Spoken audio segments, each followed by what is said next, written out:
So when Richard and Philip arrive there, they join in the battle, and in a fairly short time they, of course, take Acre. And for those of you who are not big Richard Lionheart fans, it possibly might be because of what happens next. But before we get to that, I want to mention the political situation. So there's two guys, and this is all discussed in Kingdom of Heaven. There's two guys fighting for the title of King of Jerusalem. One is Guy de Lusignan, who is Richard Lionheart's vassal, and the other is Conrad of Montferrat.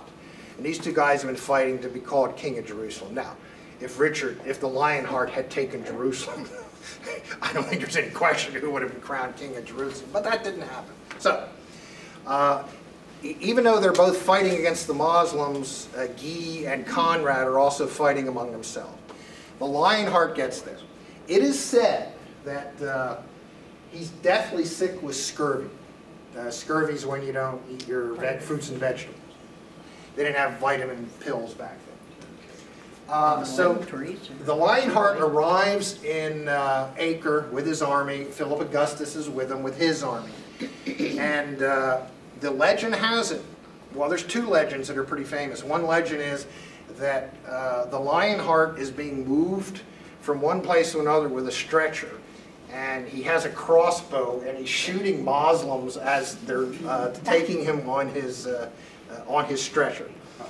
And the second legend is that Saladin, who hasn't really gotten much involved in this fight, his interest perks up when he hears that Richard the Lionheart has arrived, because this is the most noted warrior now in the fight, and he supposedly sends some nice things, ices and some pleasant things to Richard to help him feel better as he's recovering. So those are the two legends. Like some oranges. Pardon? Hopefully some oranges and curing of Some oranges. Correct. So of course the Crusader army takes Acre, and they capture 2,700 Muslim prisoners. Before we get to that story, I should mention one other thing which is also very relevant here. I mentioned that Richard doesn't always get along with the guys in his life, and he ticks off Conrad of Montferrat. So Conrad takes his army and goes home. He ticks off Leopold of Austria, who is also there fighting on the side of the Crusaders. He ticks him off, so he goes home. He's going to show up in our story in a moment. He gets into a squabble with Philip Augustus, his strongest ally, and Philip Augustus goes home. Now I hope you've been following all of this. This means the only ally he has left is Guy de Lusignan, who is already his vassal. Richard has ticked off all of his other allies. They've all left. That leaves him and his army to meet Saladin. And actually, one of the reasons Philip II leaves is because of this issue of the 2,700 Muslim prisoners who are supposedly under Philip's care, and Richard demands that they be put under his care.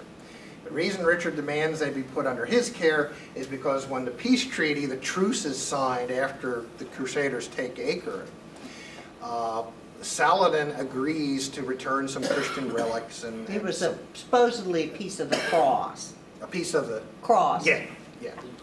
Supposedly they carry it around a piece of the true cross. Yeah, the true cross. The true cross. If you during the Middle Ages, if you combine all of the pieces of the true cross, you could build the Empire State Building. You know, that's how many. Wow.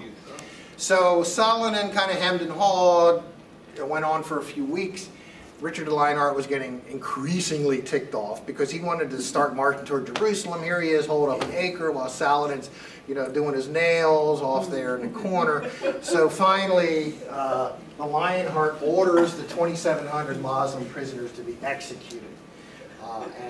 So those of you who are not big fans of the Lionheart, that's probably why. So after that, Richard the Lionheart has no allies at this point, but he does have his army, and he takes off towards Jerusalem. He heads south, and this is where he becomes a worldwide name. Saladin, who has taken Jerusalem, is, you know, sitting there doing his nails outside of Acre. Well, Saladin suddenly realizes that the Lionheart is marching towards Jerusalem. So Saladin quickly gets his troops. They run down and they get between the Lionheart and Jerusalem. And an amazing battle is fought at a place called Arsuf, which is south of Acre. And in one of the most stunning military victories in the history of the world, one that is still discussed today in strategy and tactics classes, Richard soundly defeats Saladin. And remember, Philip of France is gone. Conrad of Montferrat is gone. Leopold of Austria is gone. All of the Crusader armies have left. It's just the Lionheart and his army. And he defeats Saladin in one of the most embarrassing victories, embarrassing defeats in the history of Islam. So this is certainly the greatest of all the Muslim warriors. He establishes a caliphate in the Middle East. He's wiped out the Crusader army at the Horns of Hattin, and Richard the Lionheart mops the floor with him. And this is why we still know about Richard the Lionheart. So now we have a really interesting situation. Now we have two guys, Richard and Saladin, who know each other pretty well. They know their capabilities. Both of them are fairly aware that they can't defeat the other. They're pen pals. Pardon? They're pen pals. Yes. Yeah, they're pen pals. Richard figures he can probably take Jerusalem. Matter of fact, at least legend records that Richard gets within sight of Jerusalem with his army. He's standing there and the gates of Jerusalem are before him. And Richard is pretty sure with his army he can take Jerusalem. What he's concerned about is what happens after he takes Jerusalem. Remember, he's ticked off the rest of the Crusader armies. They've all left. So he's afraid if he takes Jerusalem, Saladin is going to mass this huge army, bring troops from Egypt and all this other stuff, and he's going to get defeated. So he's standing there, well, what do I do? Yeah. Saladin, on the other hand, does not want to have another fight with the Lionheart on open terrain like they did at Arsuf. I mean, for Pete's sake, Saladin could actually get killed. So the last thing either of them want to do is have to fight each other again in a huge battle, because they know that this is the one guy that they may not be able to defeat. So that it's a very strange situation.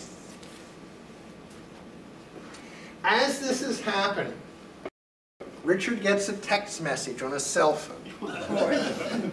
And the text message says that his evil brother John is trying to usurp the crown back in England. So the way I've always pictured this, I don't know if it actually happened like this. So he's standing in front, he's standing there, he's looking at the gates of Jerusalem, and he's thinking, should I or shouldn't I?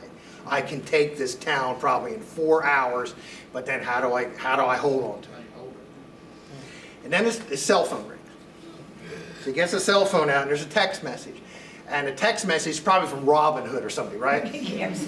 And so Robin Hood tells his former commander, he says, hey king, your weasel brother is trying to seize the throne. And so now Richard is thinking... It was after autocorrect. What did it really say? Yeah. So now Richard is... So Richard's now thinking, oh, geez, what do I do? Do I take Jerusalem? But I'm going to have to go home because of my weasel brother. So finally, what happens, some months go by, and it's not that I capture this. Oh, here it is. I'm sorry. So in 1192, Richard and Saladin sign a peace treaty because both of them figure that they can't defeat the other. The peace treaty lasts for 3 years. It is followed by both sides. Part of the treaty is Saladin keeps Jerusalem, but Christians are allowed to. So the extraordinary story of Richard the Lionheart has not ended yet. But the reason we know him in history is because he fought several battles against the greatest of all the Muslim warriors and defeated him. So now Richard is on his way home. He's captured outside of Vienna by Leopold of Austria. Remember, he ticked off Leopold of Austria at Acre. Leopold of Austria took his army and went home. So now Richard is passing through his territory, and Leopold of Austria captures Richard and hauls him for ransom.